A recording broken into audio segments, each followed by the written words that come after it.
마이크를 조금만 높여주십시오. 저희 교회 오시는 강사분들이 다 음량 문제를 얘기하셨어요.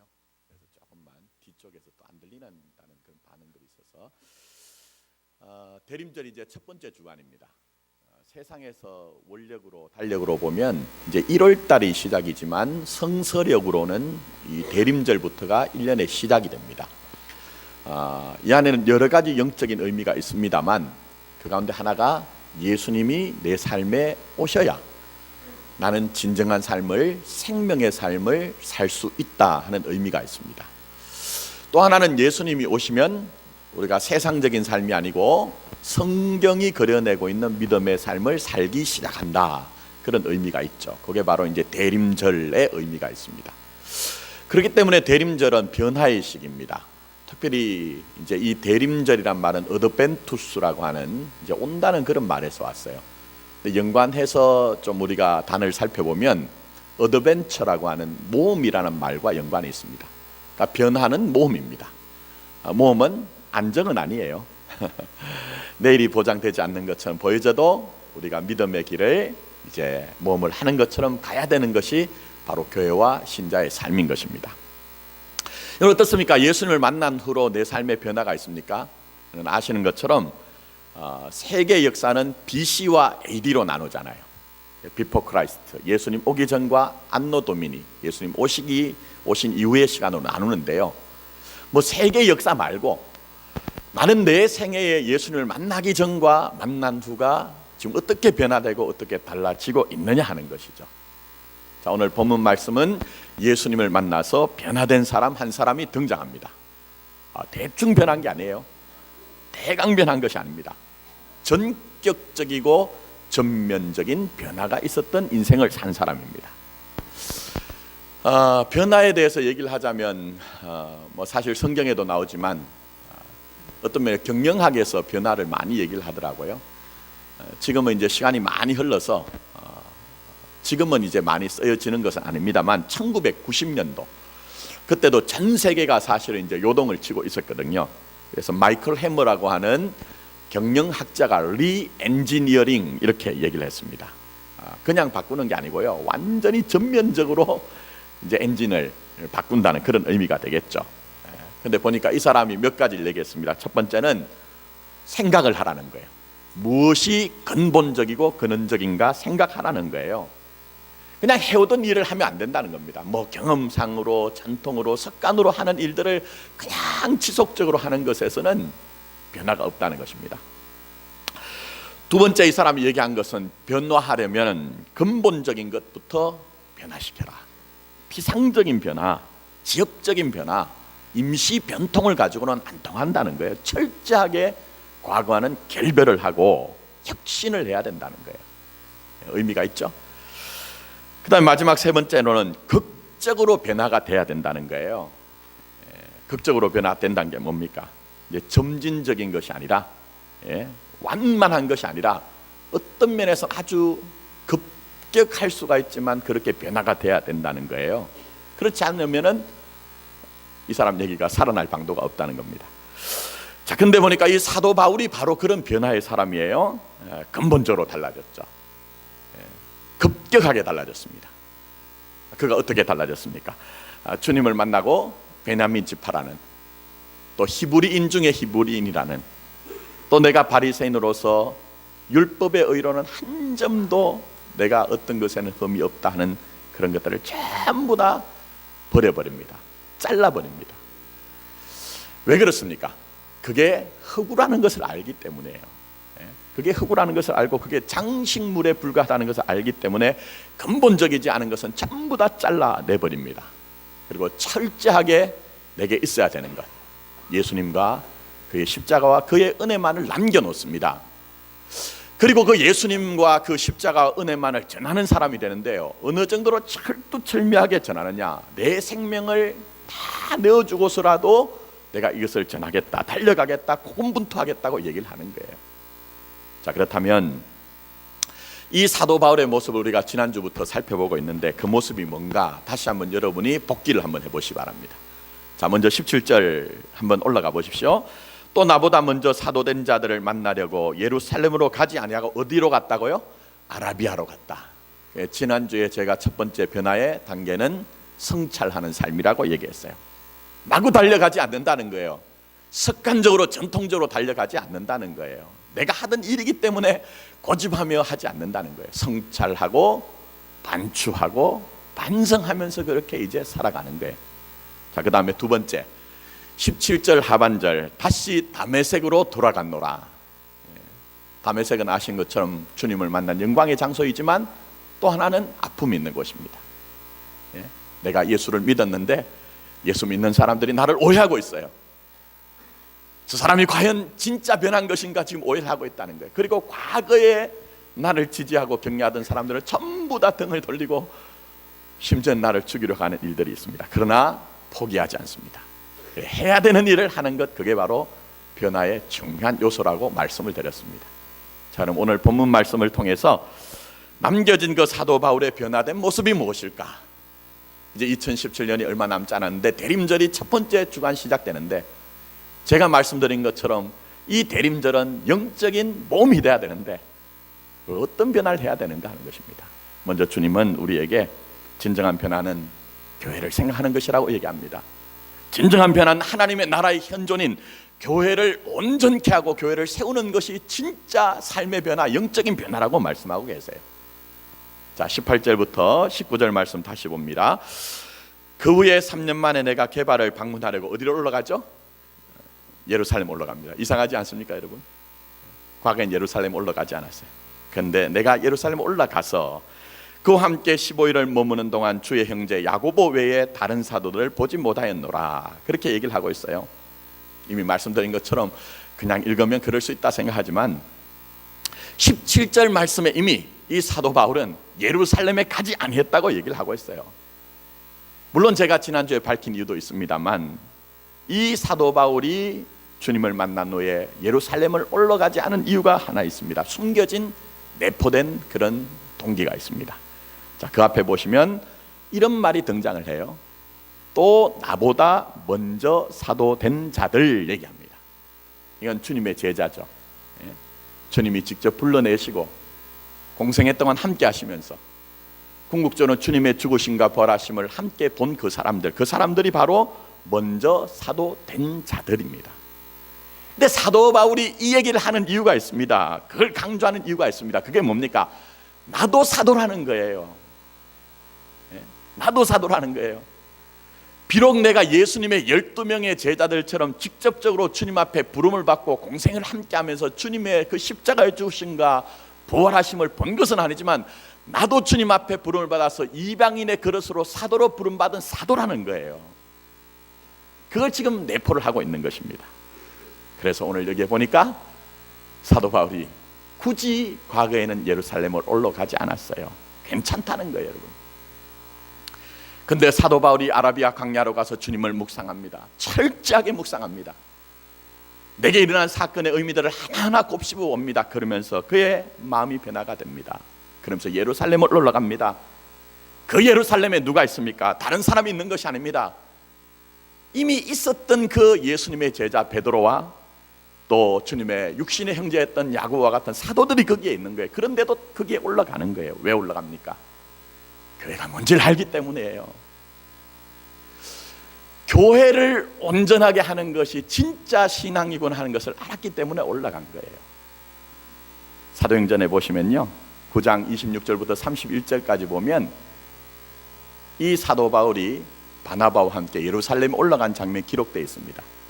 물론 사도행전 9장에서는 바나바를 중심으로 기록이 되어 있습니다만 그 말씀을 잘 우리가 읽어보면요, 사도 바울이 올라가서 한 일이 있습니다. 그것은 바로 다른 제자들에게, 사도들에게 인정을 받은 거예요. 인정을 받은 거예요. 여러분 한번 생각해 보십시오. 이미 우리는 아시다시피 이 사도 바울이 얼마나 전격적으로 변했던지 도무지 사람들이 믿을 수가 없는 거예요. 그런데 예수님의 제자들조차도 그걸 믿을 수 있겠습니까, 여러분? 도무지 믿지 못합니다. 분명히 사도 바울이 복음을 전하고 있는데 그 일이 진짜인지 진정성이 있는지 그걸 확인을 못하는 거예요. 그런데 과거의 사도 바울이었다면, 여러분 사도 바울이 얼마나 신념에 찬 사람입니까? 확신에 찬 사람이거든요. 그러면 변하기 전에 사도 바울이었다면요, 야, 너희들만 사도냐? 내가 비록 주님을 내가 직접 육신적으로 만난 것은 아니지만 나도 영광 가운데 계신 그 주님을 만났어. 주님이 나를 직접 불러서 나를 사도로 그렇게 부르셨고 이방인에게 복음을 전하라고 했잖아. 너희들 그렇게 깐죽대지 마. 너희들만 사도가 아니야. 흰소리 하지 마. 나는 내 길을 갈 거야 라고 고집했을 것 같아요.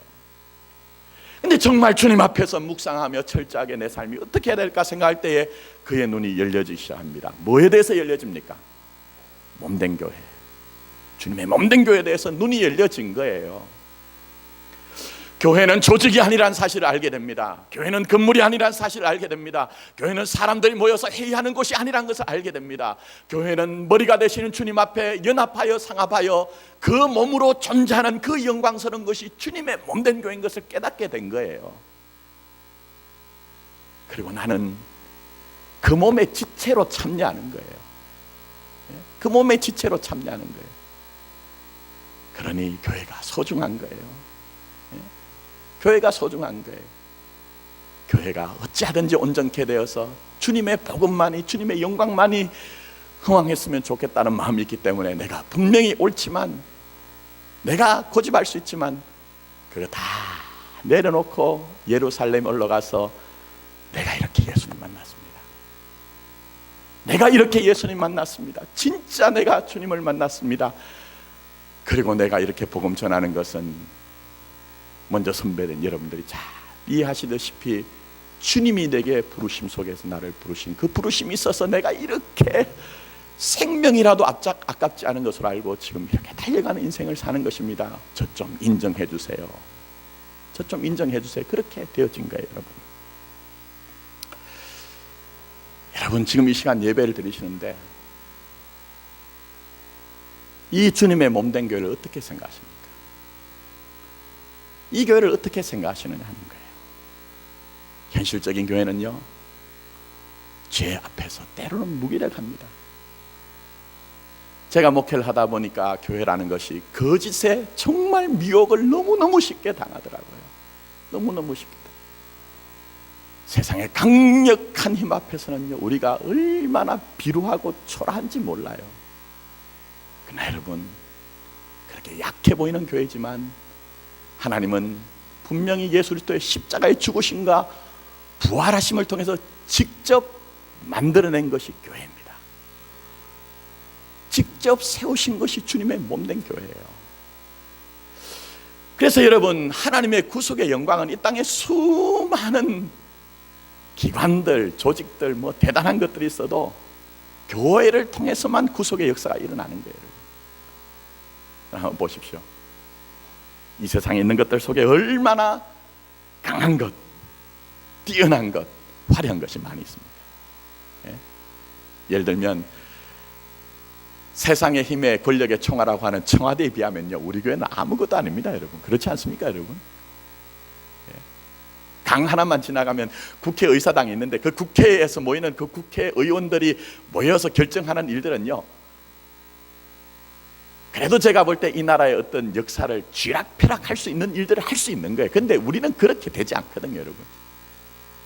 제가 과거에 신대원을 다닐 때 마포 지역에, 마포 우리 교회가 있는 곳에 오래전이죠, 오래전 왔을 때 그때 이렇지 않았어요, 여러분. 근데 지금 얼마나 상전벽해 일이 나왔습니까? 굵직굵직한 그 마천루를 자랑하는 엄청난 그 빌딩들이 있는데, 여러분, 거기에 비하면 우리가 가진 것은 정말 작거든요. 근데 여러분, 세상의 모든 것들은 전부 다 허무에 굴복하고 있습니다. 아무리 강하고 뛰어나고 화려하다 한다 할지라도 그 속을 들어가보면 전부 다 뻥펑 비어 있는 거예요, 여러분. 근데 그 비어 있는 것을 허무에 굴복한 것에 있어서 충만하게 할 수 있는 게 뭡니까, 여러분? 만물을 충만하게 하시는 이의 그 충만으로 모든 것들을 채울 수 있는 것은 주님의 십자가와 부활의 능력이 있는 교회밖에 없는 것입니다, 여러분. 저는 그것을 확신하고 있는 거예요. 그래서 때로는 여러 가지 일들 가운데 버텨내고 있는 거예요, 여러분. 왜 저 목사는 저렇게 고집스럽냐? 그게 제게 보여지기 때문이에요, 여러분. 교회가 바로 그런 것입니다. 그래서 어거스틴이라는 유명한 신학자는요, 비유적으로 교회를 얼마나 소중히 여기셨던지 교회는 신앙의 어머니라고 얘기합니다. 교회는 신앙의 어머니다. 교회는 예수님께서 십자가에 달려 돌아가실 때에 그 옆구리에 창으로 찔리실 때 거기에 흘리신 물과 피를 쏟으실 때 그 물과 피로 말미암아 세워진 것이 교회라고 얘기했습니다. 여러분, 이 땅에 있는 생명들 가운데 여러분, 어머니 없이 존재할 수 있는 사람이 있습니까? 어머니 없이 자라날 수 있는 사람이 있습니까? 여러분, 그 예수님의 십자가에 모든 것이 부어진 것이 교회라고 하면 우리는 분명히 교회 안에서 신앙이 자라나고 교회 안에서 신앙이 검증이 돼야 된다는 사실을 분명히 알아야 된다는 거예요. 여러분, 그렇다면 기독교 신앙이 뭡니까? 여러분, 우리가 정말 갖춰가야 되는 신앙의 모습과 내용이 뭘까요? 여러분, 지식에 관한 문제가 아닙니다. 많은 지식을 가지고 우리가 그것을 가지고 뭔가를 습득하고 체득하고 그것을 소유해서 뛰어난 사람 되자는 것도 아니에요. 또 더 나가서 세상의 지혜와 경험을 내가 많이 가져서 좀 성공적인 인생을 살자, 이거 배우는 것도 아니라는 거예요. 여러분, 또 더 나가서는 어떤 도를 깨우쳐 가지고 종교적으로 완전한 데 이르자, 이것도 기독교 신앙 아닙니다. 궁극적으로는 주님의 몸된 교회, 그 주님의 몸된 교회, 그 교회를 하나님의 나라의 실존 현실인 그 교회를 생각하는 힘이 생겨나기 시작하는 것이 진짜 신앙이란 거예요. 여러분, 내가 과거에는 교회를 생각할 때 그저 조직으로 생각하고 그저 건물로 생각하고 거기에는 수많은 사람들이 모여서 회의를 하고 거기에 어떤 프로그램을 만들어내고 그런 것들로 생각했는데, 아, 교회라는 것이 그런 것이 아니구나. 교회는 하나님의 유일성이 있는 것이구나. 구원의 독특성이 있는 것이구나. 예수의 십자가의 그 도를 전함으로 말미암아 생명을 낳는 것이 교회구나 하는 것들을 알아차리는 것, 인지하는 것, 그게 바로 진짜 신앙이란 것입니다. 바로 그 일이 사도 바울에게 일어난 거예요. 사도 바울에게 일어난 거예요. 여러분, 저는 이런 일들이 오늘 예배 가운데 있는 여러분과 우리 교회에 정말 일어나기를 간절히 원합니다. 그게 바로 주님이 여러분에게 원하시는 것입니다. 특별히 말씀 한번 보십시오. 18절 하반절 보시면 이런 말씀이 기록됩니다. 그와 함께 며칠을 머무는 동안 15일을 머물렀대요. 뭐 길다면 길고 짧다면 짧은 시간입니다. 그런데 우리에게 던지는 물음이 있습니다. 그게 뭡니까? 우리의 만남은 어떠하냐 하는 거예요. 우리의 시간은 어떠하냐 하는 거예요. 이 사도 바울과 베드로와 제자들의 만남 속에서 단 15일의 만남, 단 15일의 시간이었지만 그들은 만나면 만날수록 하나님의 나라를 세우고 주님의 몸된 교회를 온전케 하는 일들이 일어났다는 거예요. 생명에 관한 일들이 그에게 나아졌다는 거예요. 근데 우리는 과연 그러냐 하는 거예요. 여러분, 과연 우리는 그러냐 하는 거예요. 우리는 때로는 수년을, 때는 우리 가운데는 수십 년을, 때는 우리 가운데 평생 만났는데 애석하게도 그런 모습이 약하기도 하고 그런 모습이 희미하기도 하고 그런 모습이 보여지지 않는 그런 만남들, 그런 시간들이 우리에게 있었더라는 거예요. 여러분, 그게 안타까운 거예요. 여러분, 왜 그럴까요? 왜 그럴까요? 여러분, 복음 안에서 만나지 않았기 때문입니다. 복음 안에서 만나지 않았기 때문이에요. 은혜를 중심으로 만나지 않았기 때문이에요.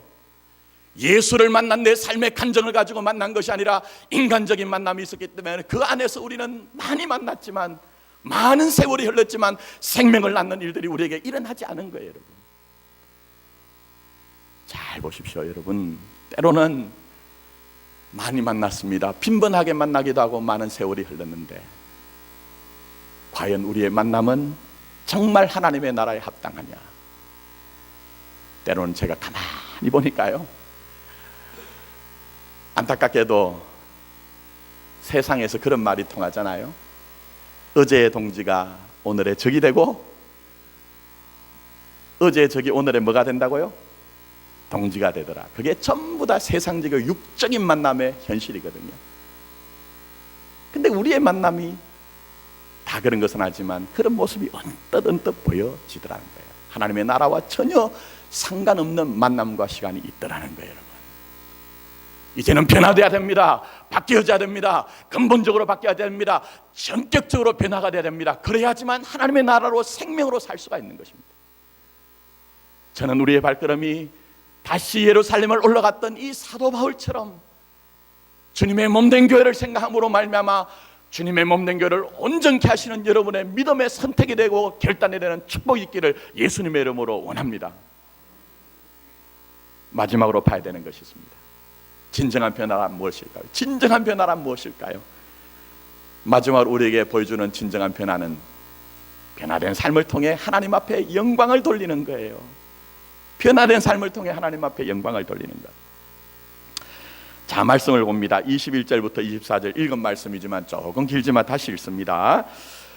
그 후에 내가 수리아와 길리기아 지방에 이르렀으나 그리스도 안에 있는 유대의 교회들이 나를 얼굴로는 알지 못하고 다만 우리를 박해하던 자가 전에 멸하려던 그 믿음을 지금 전한다 함을 듣고 나로 말미암아 어떤 일이 발생하죠? 하나님께 영광을 돌리니라. 하나님께 영광을 돌리니라. 할렐루야. 저는 여러분들 통해서 이런 역사 있었으면 좋겠어요. 우리의 인생이 비록 세상 사람들이 올 때 아무것도 아닌 것처럼 손바닥 넓이만도 되지 못한 인생이지만 누군가 나의 말과 누군가 나의 삶을 보고 다른 사람은 모르지만 제가 당신을 보니 정말 진실한 삶을 살고 있군요. 나는 지금 비록 교회를 나가지 못하지만 당신을 보니 교회에 나가고 싶은 마음이 생깁니다 하는 일들이 일어났으면 좋겠다는 거예요. 그게 바로 오늘 사도 바울을 통해서 일어난 거예요, 여러분. 이게 말씀을 보시면 먼저는 수리아 지방이라고 얘기합니다. 이 수리아 지방은 예루살렘 북쪽에 있는 지역입니다. 소아시아하고 유럽하고 만나는 그런 관문 지역인데요. 수리아 지방에 유명한 교회가 있습니다. 바로 안디옥 교회입니다. 사도행전에는 이제 안디옥 교회가 두 군데가 있어요. 안디옥이 이제 비시디아 안디옥과 수리아 안디옥이 있는데 수리아에 있는 안디옥 교회가 아주 유명합니다. 이 수리아에 있는 안디옥 교회는 아신 것처럼 바나바가 바울과 함께 가서 1년을 제자들을 가르쳤고 아주 중요한 일이 일어납니다. 그 다음에 그곳에 있는 사람들이 그 예수님을 믿는 사람들 보고 그들을 뭐라고 칭하죠? 아십니까? 그리스도인이라고 하는 그 첫 번째 말이 이 수리아 지방에 있는 안디옥 사람들을 통해서 이제 명칭이 지어진 거예요. 자, 그런데 중요한 것이 있습니다. 그리스도란 말은 구약에서 여러분 아신 것처럼 메시아입니다. 그러면 이 그리스도이란 말은 좀 구약적으로 번역을 하면 뭐가 되는지 아십니까? 메시아 족속이에요. 메시아 족속이에요, 여러분. 저 사람들이 믿는 바를 보니, 저 사람들이 사는 바를 보니 저 사람들은 세상에 속한 사람들이 아니라 메시아에게 속한 사람이구나, 예수에게 속한 사람이구나 하는 것들이 그 지방에서 일어났다는 거예요, 여러분. 그런 일들이 우리 교회를 통해서 여러분들을 통해서 일어나야 된다는 거예요, 여러분. 또 사도행전 13장에 보면 여러분 아신 것처럼 사도 바울과 바나바를 첫 번째 선교사로 파송했던 교회가 수리아 지방에 있는 안디옥 교회. 그래서 사도 바울의 1차, 2차, 3차 전도형의 전초기지 역할을 했던 것이 수리아에 있는 안디옥 교회. 그래서 우리 교회의 6가지 비전 중에 하나가 선교적인 교회 모토가 뭐죠? 안디옥의 비전이에요. 큰 교회가 아니어도, 화려한 교회가 아니어도 주님, 우리 교회가 그런 복음을 위해서, 하나님의 나라를 위해서, 생명을 위해서 세워진 교회 되게 해주십시오. 그게 우리의 기도의 제목, 간절한 소원이라는 거예요, 여러분. 자, 그리고 그 다음에 보시면은 이제 길리기아 지방이 있습니다. 길리기아 지방은 여러분 잘 아시다시피 유명한 지역이 하나 있습니다. 그 지역이 어딘지 아십니까, 여러분? 길리기아의 다소라는 지역입니다. 다소는 사도 바울의 고향이었습니다. 자, 어쨌든 이렇게 길리기아 지방과 그리고 이제 수리아와 길리기아 지방에서 우리가 이미 살펴본 것처럼 어떤 일이 발생이 되어집니다. 그 이런 24절 다시 한번 보시면 나로 말미암아 하나님께 영광을 돌리게 되니라. 나로 말미암아 하나님께 영광을 돌리게 되니라. 변화된 삶입니다. 바뀌어진 삶입니다. 근본이 달라지고 방향이 달라지고 목적이 달라지니 그 사도 바울을 보는 사람들이 전부 다 영광을 돌리게 되었다는 거예요. 얼마나 귀한지 모르겠어요.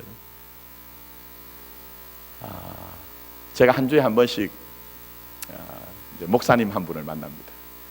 저보다는 연배가 아래예요. 전 그런데 기본적인 자세가 유치원 아이라도 그 안에 배울 것이 있으면 머리를 숙이자, 무릎을 꿇자, 이런 태도를 가지고 살아갑니다. 제 기도 제목 가운데 하나는 이제 학자의 혀를 가진 그런 목사가 제가 이제 기도 제목이기 때문에 지금도 부단하게 제가 기도를 하면서 여러 가지를 훈련하고 배우는 과정 가운데 있는데, 그 목사님을 정기적으로 제가 만납니다. 그런데 지난주에 만났더니 그 얘기를 하세요. 어떤 얘기냐, 교회에 어떤 한 분이 전도가 돼서 교회에 오셨답니다. 이제 하나님 나라의 복음을 가지고 제자 훈련하고 성경 공부를 하는 중에 그분이 어떤 큰 은혜를 받으셨던 모양이에요. 말씀을 가지고 깊이 초신자인데 묵상을 하는 중에 은혜를 받았는데, 그때 성령이 그분에게 음성을 들려주셨답니다. 물론 누구 야야야야야야야 이렇게 음성 들려주신 거 아닙니다. 오해는 하지 마세요, 여러분. 내 마음의 생각으로 주님이 감동을 주세요. 내 마음에 뭔가 느끼게 해주세요. 근데 그분이 뭘 느꼈느냐, 내가 이제 예수님 믿게 됐으니 정직하게 살아야 되겠다. 어떻게 살아야 되겠다? 근데 그분이 1급 자동차 정비 공장을 하시는 분이래요. 정직하게 좀 살아야 되겠다는 감동이 있어서 그 다음부터 사업을 아주 정직하게 하기 시작했는데, 제가 자동차 정비는 잘 모르겠어요. 그런데 그분이 보통은 그렇답니다. 부품을 가는데 더 쓸 수 있음에도 불구하고 내구 연한이 있는데도 보통은 우리가 통상적으로 보편적으로 사람들이 아는 것은 빨리 좀 간대요. 근데 말씀을 함께 공부를 하고 큐티를 하고 묵상을 하는 중에 정직하게 좀 살았으면 좋겠다는 마음의 소원이 생기면서 거기 오시는 분들한테 권유를 했대요. 선생님, 엔진 오일은 아직 안 갈아도 됩니다. 조금 더 타시다가 언제 오셔서 가십시오. 뭐 이런 식으로 했다는 거예요. 그런데 많은 사람들이 정직하게 사업을 하니까요, 오, 대단합니다. 어떻게 이렇게? 그렇지 않더라는 거예요. 오해를 하더라는 거예요. 의심을 하더라는 거예요. 그러면서 한 사람 한 사람 사람들이 오히려 줄어들더라는 거예요. 그래서 정직하게 살기로 작정을 했는데 사업을 하시는데 1,000만 원, 2,000만 원, 1년이 아닙니다. 한 달에 1,000만 원씩, 2,000만 원씩 적자가 나더래요. 여러분 입장에 고민될까요, 안 될까요? 고민되겠죠. 이분도 고민을 많이 하셨대요. 그런데 양보하지 않았대요. 왜? 성령님이 내게 주신 음성이 있기 때문에, 감동이 있기 때문에. 시간이 지나가면서 점점 사람들이 그 진리를 파악하고 이제는 회복이 계속 되고 있다는 거예요. 근데 제가 그걸 얘기하지 않은 것이 아니고, 그러면서 사람들이 묻는데요. 아니 사장님, 아니 사장님은 왜 이렇게 사업을 하세요? 왜? 그때 이 사람이 내놓는 것이 있습니다. 예수님이에요. 내가 내 인생에 늙음하게 예수님 만났습니다. 내 인생에 예수님을 만나고 보니까 내 삶이 변화가 돼야 되는데, 그래서 제가 그 가운데 하나가 바로 사업을 할 때 정직하자는 마음이 들었습니다. 그런 고백이 있고 감정을 하게 되더라는 거예요. 여러분, 하나님의 나라가 뭘까요? 성경에서는 하나님의 나라가 임하는 방식이 두 가지 방식입니다. 로마 제국의 방식입니다. 정치적인 방식입니다. 군사적인 방식입니다. 과격하게 들어가서 창칼을 가지고 전부 다 사람들을 굴복시킴으로 말미암아 나를 이루어가는 방식입니다. 하나님의 나라의 방식은 그렇게 임하지 않습니다. 주님을 만난 사람, 그 사람들이 은혜의 감동을 있습니다. 그러면서 내가 만난 그 예수님을 내 입술로, 내 삶으로 증거하고 전달하고 전수하기 시작합니다. 때로는 어리석은 것처럼 보여집니다. 속도가 느립니다. 그런데 하나님은 그것이 바로 하나님의 나라이며 그것만이 하나님의 영광을 받는다고 말씀하고 계시는 것입니다. 저는 우리의 삶이 변화되고 우리의 삶이 바뀌어져서 하나님께 영광 돌리는 귀한 그런 삶을 살았으면 좋겠습니다. 때로는 어떤 분들이 제게 와서 얘기합니다. 전도해야 된다고 얘기합니다. 해야죠. 저도 전도 열심히 하던 사람입니다. 또 어떤 분들은 그런 얘기합니다. 이 시대가 참 어려워서 다음 세대들, 우리의 자녀들이 점점 교회 주로 가는데 어떻게 해야 됩니까? 어떻게 해야 될까? 어떻게? 여러 가지 생각할 수 있지만 내가 변화해야 되고 우리가 변화돼야 됩니다. 그렇지 않겠습니까, 여러분? 내가 변화되고 우리가 변화되지 않는데 어떻게 우리가 주님의 복음을 효과적으로 전할 수가 있으며 우리의 자녀들에게 그 복음의 능력을 전수할 수 있겠느냐 하는 것입니다. 저는 오늘 저와 여러분들이 정말 우리 주님 앞에서 변화되고 바뀌어져서 하나님의 영광을 나타내고 그러므로 말미암아 여러분이 서 있는 곳에 하나님의 나라가 임하는 큰 은혜가 있기를 예수님의 이름으로 축복합니다. 이제 말씀을 맺습니다. 우리 주님이 우리에게 에베소서 5장 8절 말씀에 너희가 전에는 어둠이더니 이제는 주 안에 뭐라고요? 빛이라. 빛이라. 빛의 자녀처럼 뭘 하라? 행하라고 얘기하셨습니다. 마음만 먹지 말고 변화되라, 바뀌어져라. 그렇게 우리가 이해를 할 수가 있습니다. 과거에 어떤 곳에 한 지역에요, 교회하고 절하고 붙어 있었답니다. 아주 지근거리에 붙어 있었대요. 그래서 설교를 하면 저쪽 절에서는 이 설교하는 소리가 들리고 설법을 하면 이쪽 교회에서는 설법의 소리가 들리고 찬송을 하면 저쪽에서는 찬송이 들리고 찬불가를 하면 이쪽에서는 찬불가가 들리는 그런 아주 가까운 거리였대요. 근데 세상 말로 교회가 영빨이 셌던지 그 절에 있는 스님들이 자꾸 이상하게 말이 변화되더래요. 말 끝에 할렐루야, 말 끝에 아멘, 심지어는 나무아미타불 관세음보살 아멘. 주지 스님이 화가 난 거예요. 너무 화가 난 거예요. 그래서 어느 날 이제 수화에 있는 스님들을 다 불러놓고 야, 이렇게 해서 되겠느냐 하는데 그때 마침 저쪽에서 찬송가 소리가 크게 들려오는 거예요. 얼마나 분기탱천이 됐든지. 제자들에게 가서 자, 찬송가 소리 좀 줄이라고 얘기를 해라 했더니 어느 누구도 나서질 않는 거예요. 할 수 없이 제일 말자 있는 마지막 스님에게 너가 가라 얘기를 했대요. 그랬더니 이 막내가 아주 난감한 표정을 짓고 머리를 걱정하더니 예, 제가 가겠습니다. 제가 십자가를 지고 가겠습니다.